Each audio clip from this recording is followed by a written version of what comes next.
Coming up on 5 Minute News. Leaders ramp up climate change warnings at COP26. Supreme Court considers Texas law banning abortions.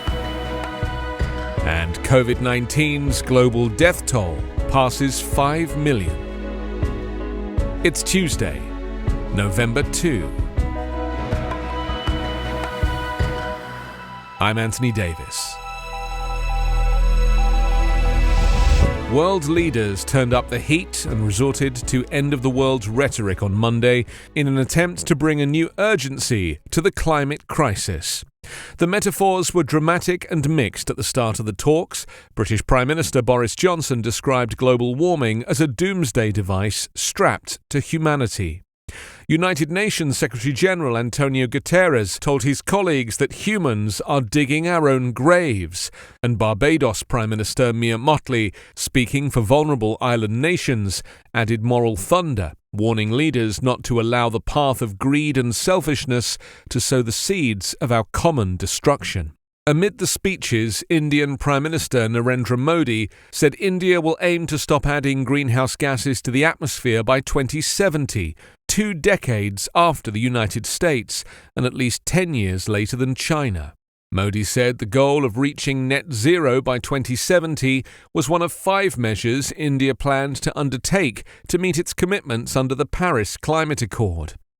Meanwhile, US President Joe Biden and German Chancellor Angela Merkel avoided soaring rhetoric and delved into policy. There's no time to sit back, Biden said in a more measured warning that also apologized for his predecessor's decision to temporarily pull the US out of the Paris Climate Accord. Biden sought to assure world leaders the United States would fulfill its promise to slash greenhouse gas emissions in half by the end of the decade, but a setback at home heightened uncertainty about his ability to follow through.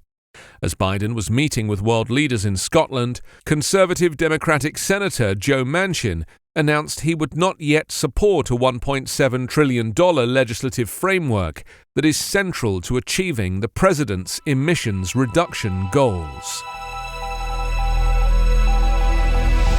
A majority of the US Supreme Court signaled on Monday they would allow abortion providers to pursue a court challenge to a Texas law that has virtually ended abortion in the nation's second-largest state after 6 weeks of pregnancy.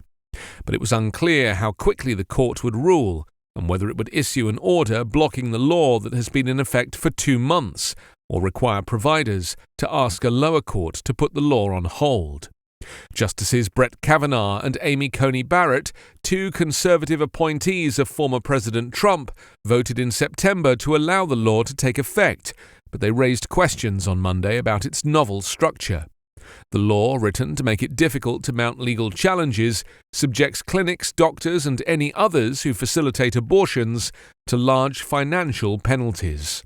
The justices heard 3 hours of arguments on Monday in 2 cases over whether abortion providers or the Justice Department can mount federal court challenges to the law, which has an unusual enforcement scheme its defenders argue shields it from federal court review. In neither case argued on Monday is the right to an abortion directly at issue, but the motivation for the lawsuits is that the Texas law conflicts with landmark Supreme Court rulings that prevent a state from banning abortion early in pregnancy. Under the Supreme Court's 1973 Roe v. Wade decision and 1992 Planned Parenthood v. Casey decision, states are prevented from banning abortion before viability, the point at which a fetus can survive outside the womb, around 24 weeks of pregnancy. The justices will hear a separate challenge to those decisions in a case over Mississippi's ban on abortion after 15 weeks.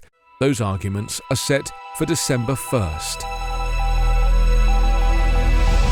Fatalities from COVID-19 topped 5 million on Monday, less than 2 years into a crisis that has not only devastated poor countries, but also humbled wealthy ones with first-rate healthcare systems. Together, the United States, the European Union, Britain and Brazil, all upper-middle or high-income countries, account for 1/8 of the world's population, but nearly half of all reported deaths. The US alone has recorded over 745,000 lives lost, more than any other nation. The death toll, as tallied by Johns Hopkins University, is about equal to the populations of Los Angeles and San Francisco combined. It rivals the number of people killed in battles among nations since 1950, according to estimates from the Peace Research Institute Oslo. Globally, COVID-19 is now the third leading cause of death, after heart disease and stroke. The staggering figure is almost certainly an undercount because of limited testing and people dying at home without medical attention, especially in poor parts of the world, such as India. Hotspots have shifted over the 22 months since the outbreak began, turning different places on the world map red. Now, especially where rumours, misinformation, and distrust in government have hobbled vaccination efforts. The seeming disconnect between wealth and health is a paradox that disease experts will be pondering for years.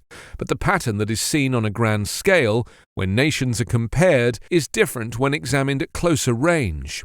Within each wealthy country, when deaths and infections are mapped, poorer neighbourhoods are hit hardest.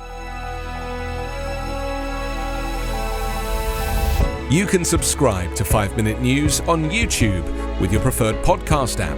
Ask your smart speaker or enable 5 Minute News as your Amazon Alexa flash briefing skill. Subscribe, rate and review online at 5minute.news. 5 Minute News is an Evergreen podcast covering politics, inequality, health and climate, delivering independent, unbiased and essential world news daily.